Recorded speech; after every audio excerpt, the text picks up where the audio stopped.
All right, what's up, guys? Welcome back to another episode of the Living the Dream podcast. Today on the show, we have Matt Handshaking Holmes, who is a marketing entrepreneur, speaker, and world record holder. Matt, how you doing?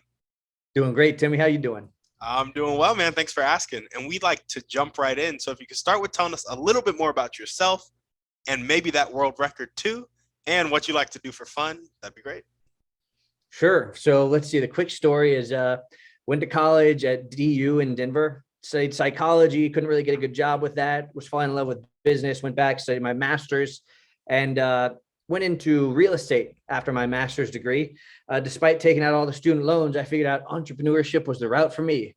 So maybe you don't need to borrow so much in student loans to do that if you're a listener's, studying your bachelor's or something right now. But that was the route I went. And eventually I did real estate. We bought real estate. We bought single family homes in Denver, Colorado with out of state investors. Lots of people were moving to Denver. And I played that game for about 3.5, 4 years, but I got a little sick of it. I can answer questions on why I got tired of being a landlord and working with contractors in a moment, but you asked about the world record, which is what happened next. So as I got out of real estate, I was kind of trying to find myself and my path again. And part of that was running to Capitol Hill in Washington, D.C. and trying politics for 6 months. I am passionate about politics, but I can tell you that is not my full-time passion. It's a side part-time something you're interested in passion, but not your full-time career passion. However, while I was on Capitol Hill, I would see famous politicians walking around, Paul Ryan, Hillary Clinton, John Boehner, all these different politicians. And every time I'd see them, I didn't know why everyone else wasn't doing the same thing, but I'd say, hey, can we take a picture? And I'd pose with them. I'd get my handshake with them. And that's when my friends first started calling me Handshaking Holmes. And that kind of, so that's where the nickname came from. And then the world record, once I realized that I was known as Handshaking Holmes, I'm interested in long-term win-win relationships with people professionally and personally. And that's when I realized, I think I found my passion. I found a cool business model in real estate, but that wasn't quite my passion.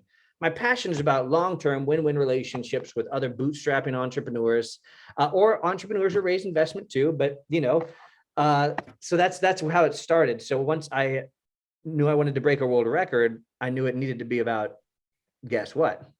Handshakes. There we go. So that's how it happened. Eventually I identified the most vulnerable world record to be the longest handshake between two people. The world record was previously broken, I think in South Africa, and the record was 42.5 hours of two people shaking hands continuously. And we eventually broke the world record by 1 hour. It took a whole weekend. 43.5 hours of handshaking means that we started Friday at 11 a.m. Friends came by Friday night. They enjoyed the beer by our sponsors. They went home. They went to bed. We're still shaking hands. Saturday morning, we're still shaking hands. We eat breakfast with our other hand while we're shaking with our left hand. We actually did the handshake with our left hand. Got to be able to take selfies. So anyway, I'll cut the story short, but that's that was kind of the start of going all in on handshake. And I've been doing this business for 7.5 years now. And yeah, we're an online business now, and I can go into more detail on that based off where you want to go. Yeah, for sure. Just real quick, man, how did you guys shake hands for 43 straight hours? Like, weren't you exhausted by the end of that? Yeah, people. So I know what you're gonna ask, and I'm gonna save you the shame of having to ask. I wonder if our listeners are thinking the same thing. How did you use the bathroom? Were you thinking that? I was thinking more just how you stayed up 43 hours straight, but bathroom, that is a question as well. Well, there's those two questions. So the great news is that this is one of the easiest world records to break, and everyone should do it. This is one of those things you can try at home, because Guinness World Record allows you a 5-minute break for every hour of shaking hands. So if you shake hands for 3 hours, you can stop shaking. You're not allowed to sleep, but you can stop shaking and you can go use both your hands. I see. And however, you're not allowed to sleep. So that was definitely the longest I'd ever been awake. And from opening my eyes to later closing my eyes after breaking that world record was just about 50 hours on the dot. Insane.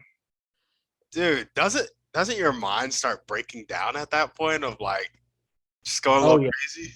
Yeah, something. Yeah, we did 50 hours a week. We did 4 energy drinks timed. We had a doctor there to like we had to dunk our arms in ice water afterwards. Yeah, it was a fun experience. Well, once in a lifetime experience for sure.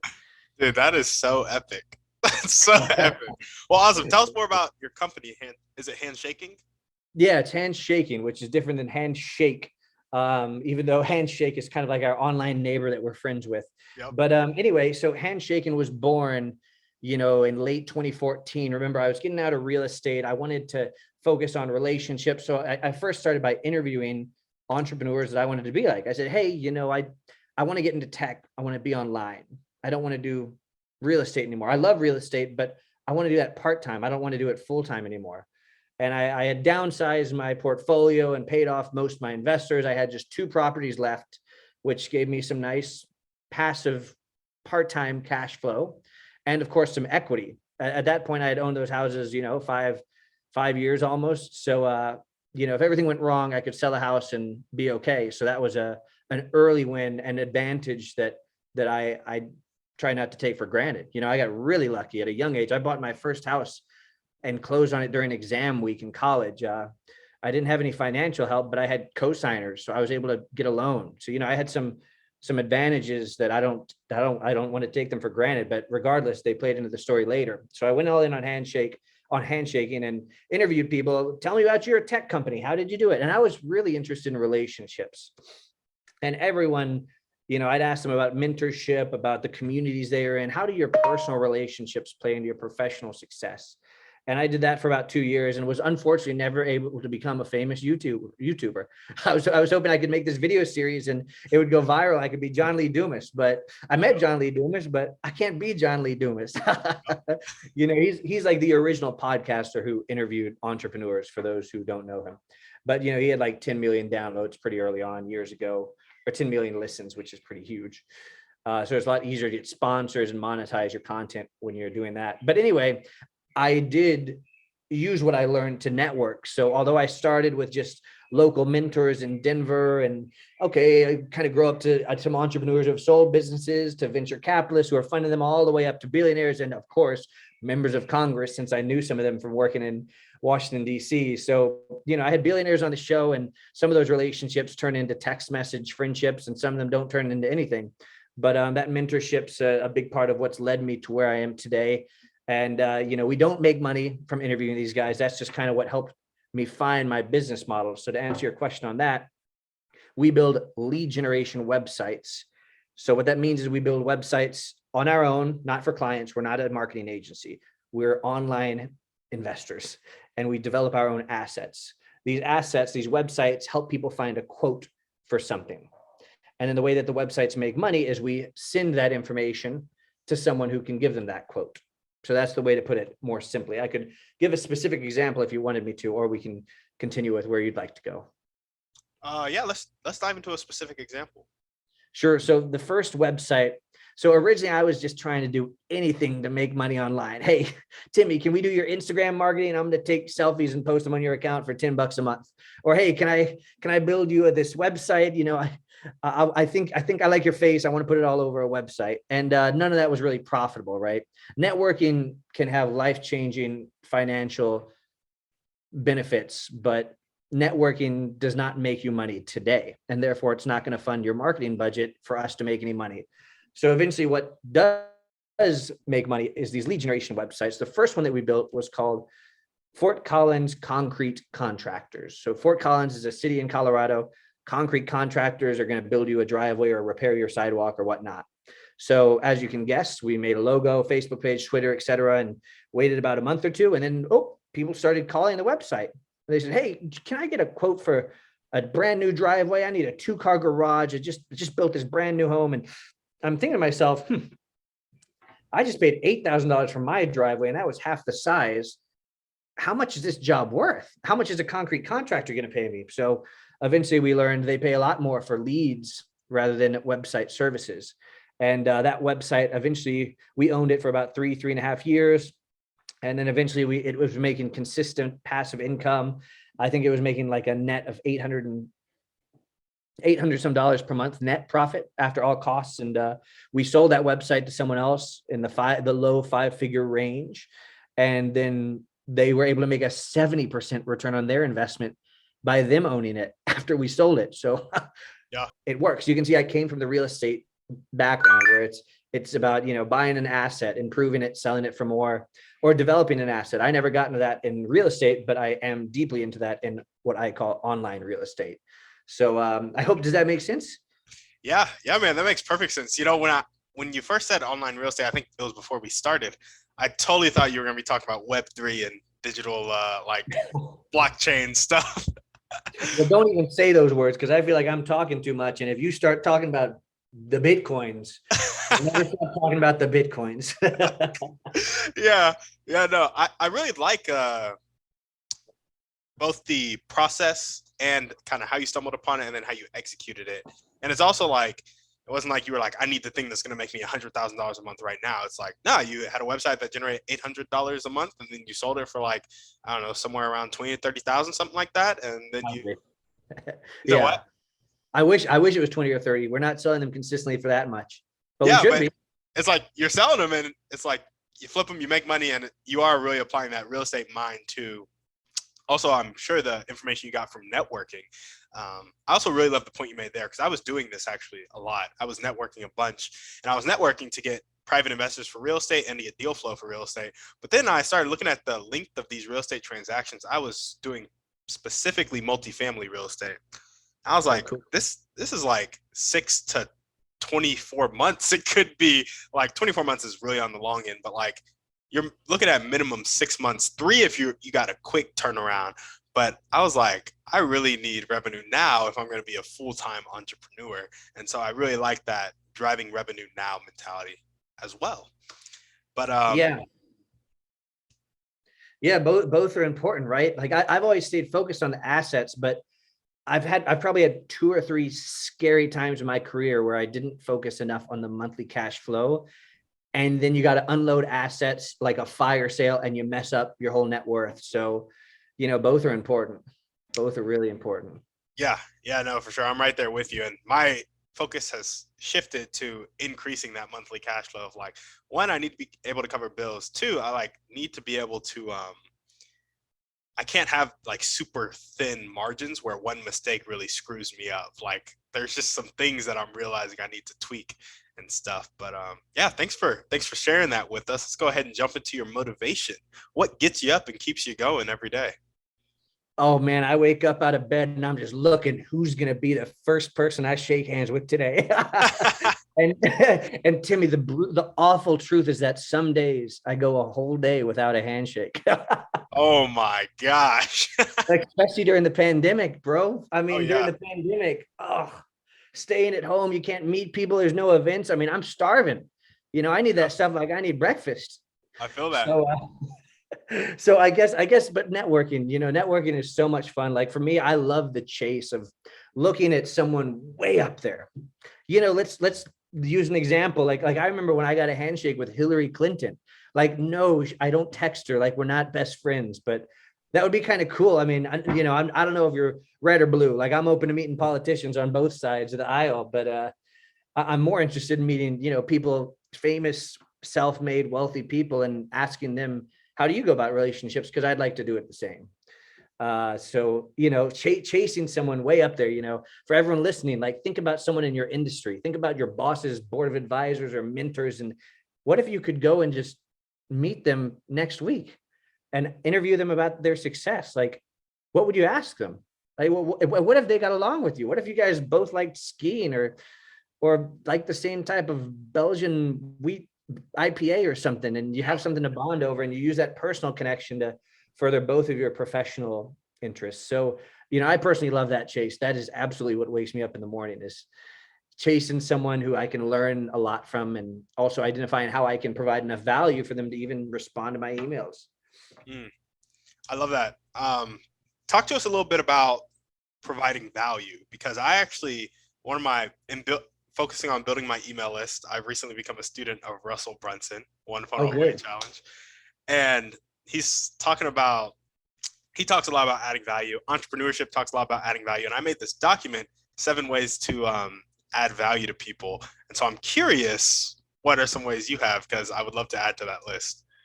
Yeah, well, I always like to think about the early days of being a video series host, or like you're experiencing being a podcast host. And I remember when I first started the video series, I kind of asked people, hey, can I interview you about your success? I have some questions.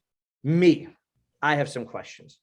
Where I kind of changed that. And it was kind of, that's not how to provide value. That's asking for something. Instead, Yep. you should provide something.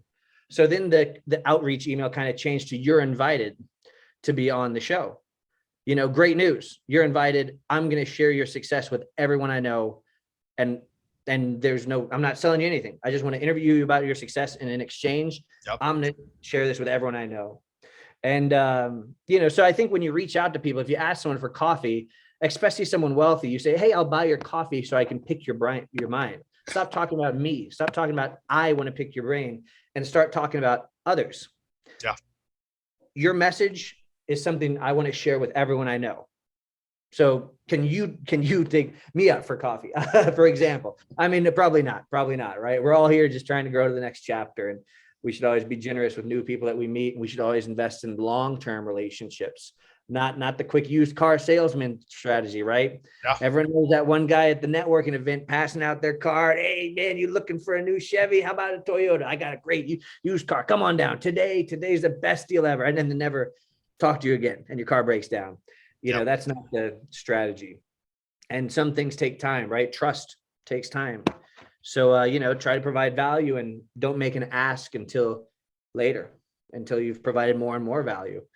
So that's what I'd recommend is really think about. I mean, I guess from a host standpoint, and you don't need to have a podcast post like Timmy here, guys. You can just buy a domain for $8 and put your website up for like $36 a year or something, and have a website. Now you have a blog, and you can email someone and say, hey, can I interview you on my blog about your success? And now you have that networking superpower that shows others that you're providing value. You're not asking for something. Yeah, no, absolutely. I love that. Those are one of the first things. It was like, invite them to your platform, interview them for your book or blog. Because, Russell Brunson also talks a lot about that. He's like, I didn't know how to meet these people, and I just started talking, and I did it daily. And then I met Tony Robbins. It was like, yeah, he's way up there. Russell Brunson too. I mean, for me, I feel like I reached a point where no matter how good I am at networking, I just need to grow a business that's doing 10 million in sales a year. And that's the only next thing that would teach me what is going to be of value in a conversation with a lot of these other famous guys, management, HR, legal, all these hard things that you don't get when you're an early stage entrepreneur. And, we've got about a dozen people at Handshaking now. It used to be like 23 people last year, but that's still tiny. A lot of my friends have hundreds and thousands of employees, and I can't talk about the same things. I don't know what it's like when you're getting sued and you don't even know about it because you have a whole legal department that deals with that. Like we have an attorney at the company, which is great, but I don't know. I don't know what that's like at 100 employees. I've heard about it, but that's the only next step to get close to these guys. And Russell Brunson has done that. He's up there with these guys. So they're having those amazing conversations that, smaller fish like myself could learn from. Yeah, no, absolutely. That's key. Leveling up, man. It's one thing I realized. I was doing all this networking, and then people were like, well, what value are you going to bring to the deal? I was like, well, I mean, I can find the deal, but I might need a little help underwriting. And it's like, well, we can find deals, we can do this, we can do that. So it's like, what value are you going to bring? And it's like, level up your skills, level up your talents, level up your knowledge that you can bring to people. Add value that way. Love it. Awesome. So you get up in the morning to find that person that you're going to shake hands with. Yeah. And handshaking is really building online assets and flipping them. It's kind of that's how we make money, but our principle stays the same. We still help people connect with individuals in person for long-lasting relationships. Every person that calls one of our websites, we want them to have an excellent experience with the contractor that pays us for that phone call. If the contractor, if we see 1-star reviews come in, we don't care how much you're paying us. We're going to get rid of you, and we're going to find someone else that's going to take great care of the customers calling our website. So we've got about 134 websites the last I counted. So, we have a lot of different people. We need to educate our contractors and make sure they're interested in long-term relationships with people calling our websites. It's just about other people starting relationships now instead of me trying to go meet Bill Gates or something. Yeah. Yeah, absolutely. There we go. Well, let's jump into your dreams and goals now. I feel like we've touched on them, but let's get real specific. What is your vision for your life and your business? Oh man, what a big question.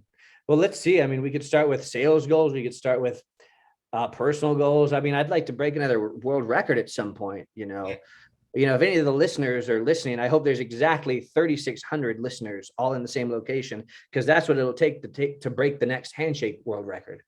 Is the longest handshake chain. I think it's about 3,600 people that all need to be shaking hands in a chain. So that's a goal. Oh, dude, we could totally do that. Let's do it, man. Let's do it. I think I might be able to make that happen in the Philippines next year. I think I might be, whenever the pandemic's cleared up there, we could probably get enough people out there to do it. And it might be a little bit more affordable out there to pay for the venue and all the stuff and, food or whatever you need to get everyone ready just for a quick shake for just one, but it's got to be, thousands of people. Oh, it's not like 3,600 people shaking for 42 hours straight. Oh my gosh. Could you imagine? That would just be like, that should never happen in this world. That should never happen. People got to eat, man. Yeah, for sure. So that's a bucket list item. So hit me up if you've got a lead on how to make that happen. I thought in the US, if we do it in the US, maybe a sports arena could do that. We'd have to partner with like an NFL game or something. And, those can have up to 70,000 people in them if we could get the whole stadium to do it. Oh, yeah. It's not the first world record. I know it needs to be done. So that's one goal. Another goal is, I want to hit that 10 million in annual sales. I'm not there yet. Numbers aren't everything. And, with great sales comes great responsibility, and not in a rush to get there. Not in a rush to get there, because if you're doing that much in sales, a lot of people depend on you, and a lot of people have needs, and a lot of people's managers and thinking about them. And a lot of people think you have some liability, might sue you. A lot of people, a lot of responsibility with a lot of sales, but I'd like to get there at some point during this life, but not in any huge rush. Just as rushed as the average American pursuing the average American dream, Oh yeah. So that's a goal. What else? Yeah, I guess that's it. If we're talking professional goals, yeah, the handshake's a professional goal. That's not just a personal goal. We got to do that together with me and all my entrepreneurial friends and all that. Yeah. There we go. So breaking another world record, hitting 10 million in annual sales. Are there any other dreams or goals you want to chat about? Oh gosh, should I get my pilot's license? I've been thinking about that recently. Should I put that on the list? Gosh, I've really been thinking about that. Spending this time here in Costa Rica, it's pretty pricey to get it in the US. But two of my good friends are pilots, and I'm on an airplane, gosh, all the time. Sounds like you should get it. Yeah, I mean, I should. Okay, let's add that to the list. We're gonna get our pilot's license. Yeah. Oh, and then wait, we have to get a plane too, right? Oh, back to the 10 million in sales. Okay. A jet after the 10 million in sales. A jet. Yeah. Get a jet. You want to go on my jet later, Timmy? I promise I'm going to get a jet, and we're going to go on it. Okay. Sounds good. Let's see who gets the jet first. Let's do it. Love some healthy competition. Awesome. And so 10 million in sales, what do you think is the thing holding you back from hitting that this year? Well, we need more than 130 websites to make that happen. I did the math to get us there, and made a 5-year plan to do it. And it's just it's the execution of the team. I need to be a better leader and enable my staff to hit their goals better. And then not only that, but also now we have managers and one VP in the company. So how do we incentivize them to be great leaders as well, to lead their staff? So, that's where I'm at right now, is growing from dozens of employees to hundreds. And I think, unfortunately, I'm kind of facing a challenging truth, because I'm realizing that our values are something we cannot compromise on. And we've had to get more strict. People have gotten warnings in our company, and, being an excellent communicator for the remote company that we are, and being a proactive communicator, it's a lot of it's communication. goals are important too, and hitting goals, and of course setting reasonable goals. But that's kind of where I'm learning right now, is how do I, and creating processes. Oh, everything needs to be written down in a Google Doc. It's tedious. But I'm finally to the point where it's like, oh, I wish we would have done more of this earlier, because we're creating so many processes right now. Like, I don't know, 10 or 15 processes. We're in a process stage where it needs to be written down in a Google Doc, or it needs to be in Podio, which is like our Asana, Trello to-do software that we use. It's called Podio. And it's got to be written down there. It's either, and if it's not in one of those two places, if anyone's confused at any time, we need to create a process for that, because that's the only way to grow a proper business that provides any value. Is you need to have processes so other people can take over tasks as you grow. Yeah, for sure. Love that. Well, awesome, man. Just a quick question. Is your business model typically like you guys build the website in-house and then you get it up to a certain revenue and then you sell it? Well, actually, we say no to more offers on our websites than yes. Although we're right now we're launching 4 websites per month. So, if we wanted to keep our monthly recurring revenue, we could sell 4 websites per month. But I tend to like to keep them, because I tend to see the value in them a little bit more than other people. Other people want to buy our websites for a discount, and I don't want to sell them for a discount. I want to sell them for, if you're not familiar with the online asset website buying game, websites will sell for the monthly net revenue that they produce. And it's talked about in terms of months instead of years, since we know website assets are much more volatile and risky than a single family home, for example, where, we'll talk about like a 2 or 3x multiple means 2 or 3 years, but online we'll talk about like a 27 or a 42x multiple. And, I lead generation websites sell for less than like an Amazon affiliates website. But I want a higher multiple if I'm going to sell it. Otherwise, I'm totally happy holding it and growing it even more, and just enjoying the passive income that it produces. So, I want to sell them for more like a 42x multiple, where people want to buy them for more like a 35x multiple. But I'm realizing that even after we sell these websites, we can still service the leads and make a cut. Once people buy the website from us, they can either call up the contractors and collect the payment and keep track of all the phone calls, or just let us continue doing it for a cut. So I should sell more for lower prices, because we can still make some money on the back end. Yeah. But, does that answer the question? It does. I'm curious, what would a 42x multiple, 47x multiple, let's go 40, what would a 50x multiple look like on your typical website that you guys have in your portfolio? Like what would the sale price be? Yeah, so our goal for each website is to make $1,000 net profit per month. Small goal. But if you have a website doing 1,000 for math's sake in net profit, then you would multiply that by the multiple. So if it's 50x, then we would want $50,000 for that website. And then you would need to enjoy 50 months of hopefully passive income of making $1,000 net profit every single month. It's probably not going to be the same each month. It might go way up and it might go way down. It's probably going to disappear during winter months, to be honest, but it'll come back and hopefully make double during summer, especially depending on the niche. Like concrete in Colorado, those phone calls drop during the holidays and during January. It's snowing. You can't really build a driveway very easily in the freezing cold. Where we have other websites like some automotive or carpet cleaning's inside. People are moving out of their apartments all year long and always need carpet cleaning. So those websites will see a little bit more stable monthly income. So I guess it depends, but we would be willing to sell our websites, at like a 40 to 42x multiple. We've got one for sale on our website right now, Tallahassee Concrete Work. If you just go to handshaking.com, you can see assets, and that's our featured listing of the month, you could say. And, it's got all the information. It's got more than a year of historical sales, and we list the gross profit. But then, of course, that would assume that the buyer would take care of all the leads and the contractor and collecting payment, because the contractor will normally pay us for 12 or 36 leads. And then once those leads are finished, they pay us again. And then the website needs to fulfill those leads. So the more leads that the website produces, the faster you can charge them. Sometimes you can charge them, if you're getting 36 leads, that's about $1,500 gross profit, gross revenue. And if you can do, 80 leads, then you can in theory make $3,000 a month from that website.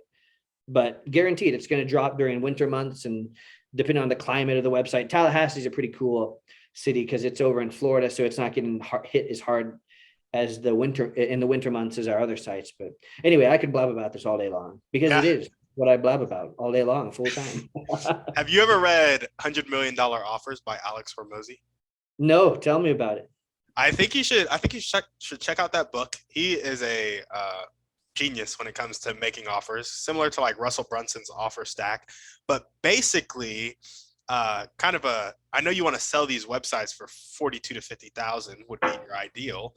I was thinking, what if you just do a done for you service where instead of like building it then selling it, people pay you up front and then you build it for them and get it to the cash flow mark for 42 to 50,000. Like, has that been something you've considered?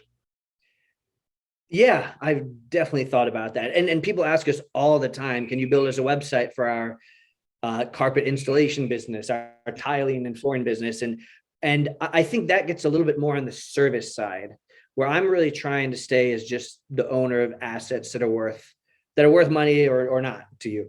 Where like I'd rather, and plus if we launch 10 websites, I can tell you 2 of them aren't ever going to produce income. I see. So what if you pay us this big price and then your website is one of those 10 websites that fails for one reason or another? You know, about 2 of them fail, maybe about 6 of them make money at some point. And then 2 of them are just stupid and win. They win immediately and they have more phone calls than we can sell. And then they go on to later become our big websites. But most of the websites just do about average, and maybe they'll make some income, maybe in 2 months, maybe in 6 months. You know, we've had websites that we held for 2 years that don't make any money. And then we'll either liquidate them and sell them as a starter website, because we're focused on over 100 websites. Yep. But if someone can focus on one website, well, guess what? This one's already had all the work done to it. It's got tons of blog posts. It's already aged. It's been live. We've done all the on-page SEO. Maybe it just needs more backlinks due to the competition in that city. And maybe someone who's a backlink specialist buys it. That would be a good idea. So we also have deals on our website, and those are like the starter websites that we are not able to make money from, but they're built and ready to go with someone that has more focus than our team of a dozen that handles more than 100 websites. It's got to fit into our process or not. But just because we don't make money with it doesn't mean it's worthless. It doesn't mean that someone else could make more than we could with it. Gotcha.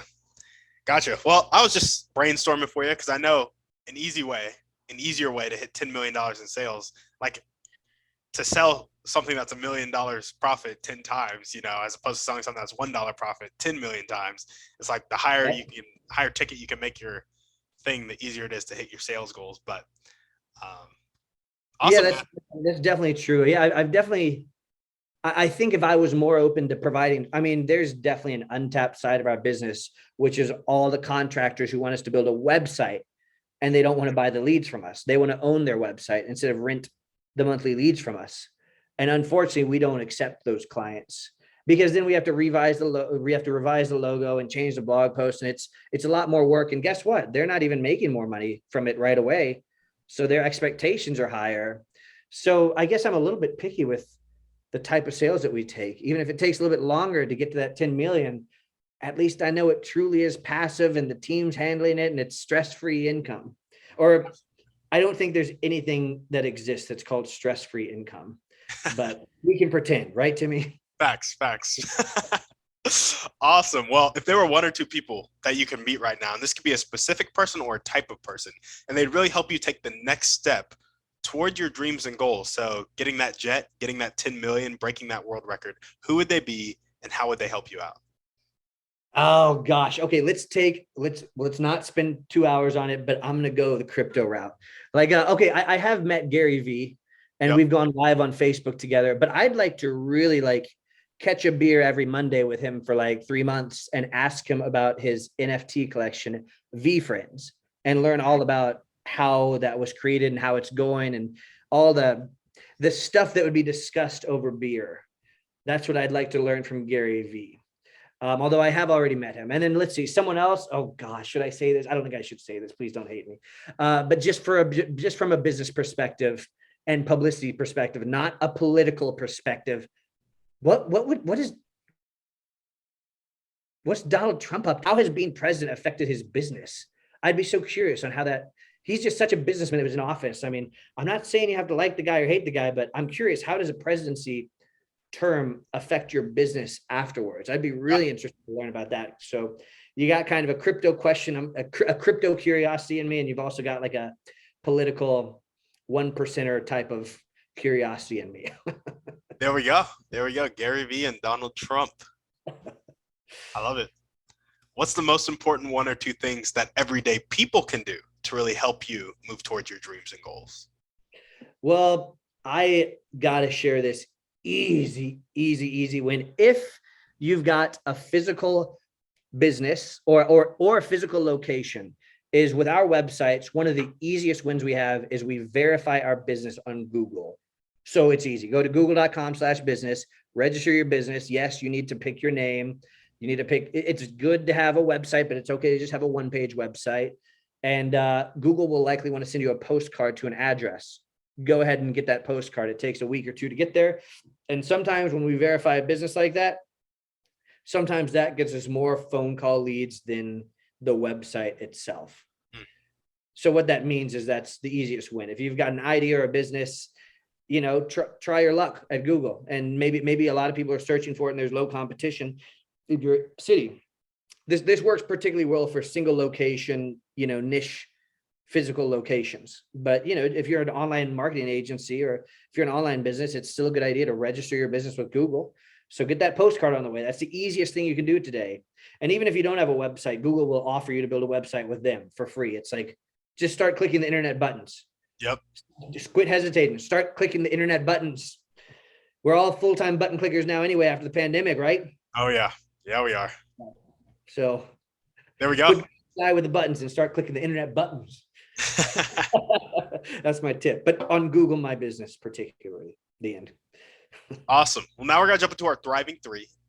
First question is favorite book, movie, or podcast? Pick one. Am I supposed to say Timmy's podcast? Is this a trick question? That's a given. That's a given. That's a given. Okay, second favorite movie, podcast, or book. Well, I gotta go with Rich Dad Poor Dad as a favorite book. I mean, it's a glorious book that's all about assets and how that can play into your long-term success. And I've always been focused on assets. Like we talked about earlier, the monthly cash flow will ruin your assets if you don't think about it.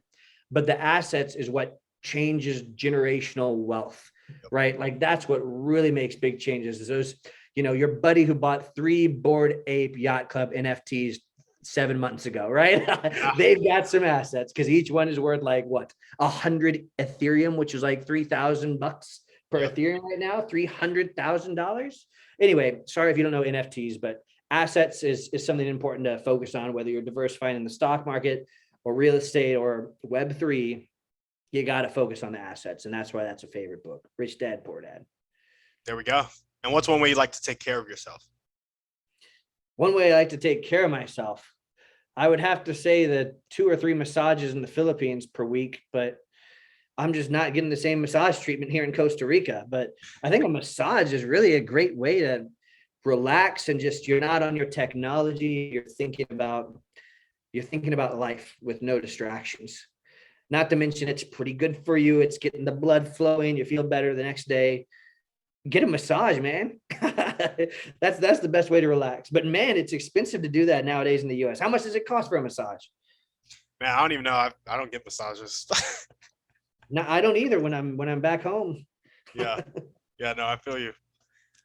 Okay. Well, now we're to the action step. What is one action step you can take right now or continue to take if you're already doing it to meet Donald Trump or get that 3 months of beer with GaryVee? Well, I should probably try to reach out. I think I can email GaryVee. I think he'll email me back. So I should probably do that. Otherwise, I don't think he's going to read my mind and reach out to me, you know? So I'll email him and then I'll snooze it. And if he doesn't respond in a week, then I'm going to email him again. And then I'm going to snooze it for another week. And then I'm going to email him again. If he tells me no, it's okay, but I got to make sure the message is delivered. If that doesn't work, I'm going to move over to LinkedIn. I'm going to start messaging him there. At the same time, I'm going to be on my phone on Instagram, messaging both him and the V Friends account. And I'm going to be pinging and pinging and pinging. And until I get my answer. And, you know, what value am I bringing to the table? Well, I'll interview you and post all about it. and I'll buy a V friend too, and I'll hold it long term. But those are expensive nowadays. My gosh, how much are the V friends? Yeah, Are I'm you not keeping sure, up with but that stuff? I know they just skyrocketed and were sold out like instantly. A Gary Vaynerchuk NFT project around meaningful intellectual property in an extraordinary community. The floor price is 12 ETH. That's $36,000. Okay, Gary, I will consider buying a V friend, especially if the floor price drops. If the floor price drops, I'll scoop one. Let There we me go. research. It's seen good. Oh, see, there's like 10 sales per day. I'd like to see a little bit more activity on the OpenSea activity tab. But anyway, not today. We said we were not going to dive into into Web3 for 2 hours. Okay. Yep. That's another podcast show. You'll have to come back on. We'll dive into Web3. Great. I would love to. Awesome. Well, we got one last question for you. So you know how there are people on the planet who have a really fixed mindset. They're not willing to accept help. They're not willing to accept change. Sometimes they'll live their whole life like that, and sometimes they'll die like that, unfortunately.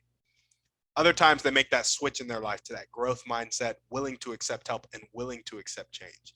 In your opinion, what is the catalyst that causes that switch?